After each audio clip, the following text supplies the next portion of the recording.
नमस्कार मेरे प्यारे दर्शकों। आज की इस वीडियो में मैं आपको सुनाऊंगी कुब्जा के उद्धार की कहानी। तो जानिए मेरे द्वारा इस वीडियो में।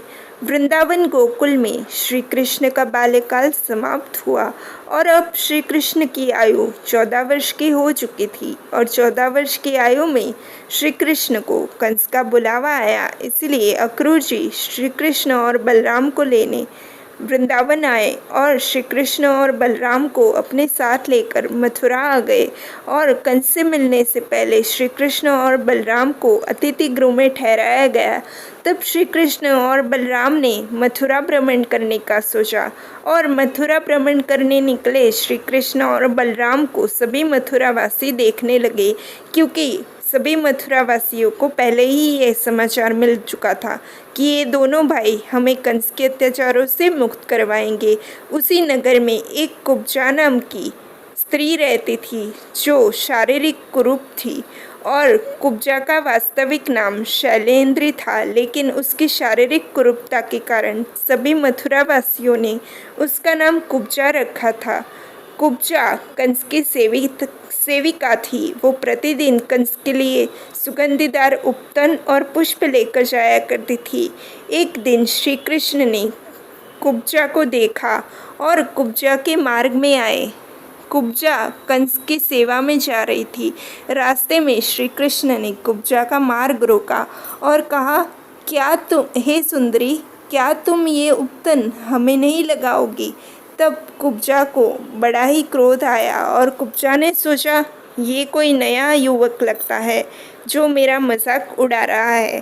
तब कुब्जा ने क्रोध में आकर श्री कृष्ण से कहा, हे मूर्ख बालक, क्यों मेरा मार्ग रोक रहे हो?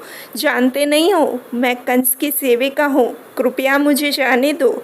यदि महाराज कंस की सेवा में विलंब हो गया तो महाराज मुझ पर क्रोधित होंगे। ये कहकर कुब्जा ने जाने का प्रयास किया, किंतु श्री कृष्ण ने फिर भी उसका मार्ग रोका और कहा, हे सुंदरी, क्या ये उपटन तुम हम दोनों भाइयों को नहीं लगाओगी, हमें नहीं दोगी? तब श्री कृष्ण की इस बात को सुनकर कुब्जा उनकी बात को इनकार नहीं कर सकी और श्री कृष्ण को देखने पहली बार कुब्जा ने श्री कृष्ण को देखा और श्री कृष्ण के सौंदर्य में कुब्जा कुछ इस प्रकार खो गई कि कंस के लिए लाया हुआ पूरा उपटन उसने बलराम और श्री कृष्ण पर लगा दिया। लेकिन फिर भी उसे कंस के उपटन की कोई चिंता नहीं थी, क्योंकि श्री कृष्ण का सौंदर्य ही कुछ इस प्रकार इतना मनमोहित था कि उस सौंदर्य में तो कुब्जा क्या, आप और मैं भी खो जाएंगे। इसीलिए कुब्जा ने पूरा उपटन जो कंस के लिए लाई थी, वो पूरा उपटन उसने आधा बलराम को और पूरा श्री कृष्ण को लगा दिया। और श्री कृष्ण ने कुब्जा से कहा, अब उपटन तो लगा दिया है, अब एक काम करो, ये जो थोड़ा उपटन बचा है ये भी लगा दो।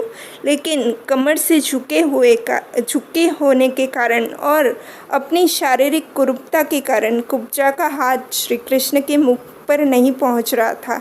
इसलिए कुब्जा ने श्री कृष्ण से कहा, कृपया आप थोड़ा झुकेंगे तो मैं आपको ये उपटन लगा दूंगी। लेकिन श्री कृष्ण ने अपने पैर की उंगली से कुब्जा के पैर पर दबाया और कुब्जा की टेड़ी से उसे ऊपर उठा दिया और इस प्रकार श्री कृष्ण ने कुब्जा का उद्धार किया और कुब्जा का तन बिल्कुल पहले की तरह हो गया और उसके मुख पर बहुत सारा सौंदर्य आ गया। ये देखकर कुब्जा को भी यकीन नहीं हुआ कि मेरा तन पहले की तरह हो गया है और मेरा सौंदर्य भी निखर गया है। जो लोग कुब्जा को देखते थे, जो लोग उसका मजाक उड़ाते थे, उन सभी को भी ये यकीन नहीं हुआ कि इसका तन इतना सुंदर हो चुका है। और इस प्रकार श्री कृष्ण ने एक शारीरिक कुरूप स्त्री यानी कुब्जा का उद्धार किया। कुब्जा का नाम पहले कुब्जा नहीं था, उसका नाम शैलेंद्री था। इसीलिए भगवान श्री कृष्ण ने जब कुब्जा का उद्धार किया तब उसको शैलेंद्री नाम से संबोधित किया और शैलेंद्री एक सुंदर स्त्री बन गई जब श्री कृष्ण ने उसका उद्धार किया। तो दर्शकों, ये थी कहानी कुब्जा के उद्धार की कि किस प्रकार श्री कृष्ण ने उसका उद्धार किया। आपको ये कहानी जानकर कैसा लगा ये बताने के लिए कृपया मेरी वीडियो के नीचे एक प्यारा सा लाइक, चैनल को सब्सक्राइब और शेयर करते रहिए। अब मैं आप लोगों से मिलती हूँ अगली कहानी के साथ, लेकिन तब तक के लिए अपना ख्याल रखिएगा। धन्यवाद।